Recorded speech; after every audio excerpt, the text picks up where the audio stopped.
మీరు చివరి గాడిదెక్కి ఆ యెరూషలేము వీధులంతా తిరగటానికి చూడాలి. అయ్యా ఈ మట్ల ఆదివారంలో అలా మేము కూడుకోవటానికి మీ వాక్యచారం చేయడానికి మీరు మాకు ఇచ్చిన శ్రేష్టమైన సమయం పెట్టుకుంటున్నాను. ఆ యోగులను పాత్రలను నిశ్రయిస్తులను దీంతో ఈ వాక్యం ద్వారా మాతో మాట్లాడు ఏసునామమున వేడుకుంటున్నాం తండ్రి. ఆమేన్. ఆమేన్. ఈరోజు చాలా ప్రాముఖ్యమైనటువంటి దినం. ఎందుకంటే మట్టల ఆదివారము అంటారు, పామ్స్ అనే అంటారు. ఆనాడు ఇజ్రాయేలీలు 300 సంవత్సరముల్లో ఈ కార్యక్రమం మొదలుపెట్టారు. ఏంటి ఈ కార్యక్రమాన్ని మొదలుపెట్టారు? యేసు ప్రభుని మట్టలు తొలగించుకుని ఊరంతా తిరిగి దేవుని స్తుతిస్తూ పాడాలి అని. అయితే ఈ మట్టలు ఎండబెట్టేస్తారు. ఈ మట్టలు ఏం చేస్తారంటే ఎండబెట్టేస్తారు.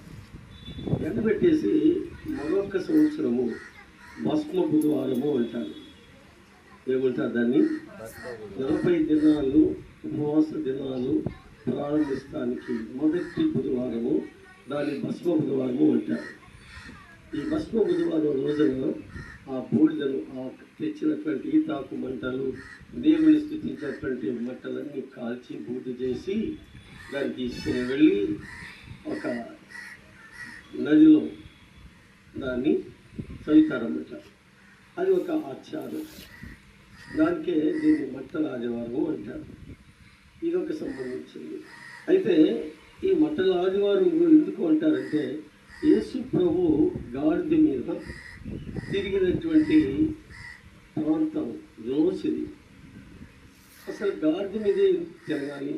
ఆ రోజుల్లో గుర్రాలు లేవా, ఏనుగులు లేవా, ఒంటెలు లేవా, ఎన్నో జంతువులు ఉన్నాయి. మరి దేవుడు ఎందుకు గాడిదను ఏర్పాటు చేసుకున్నాడు? గాడిదను ఎందుకు కోరుకున్నాడు?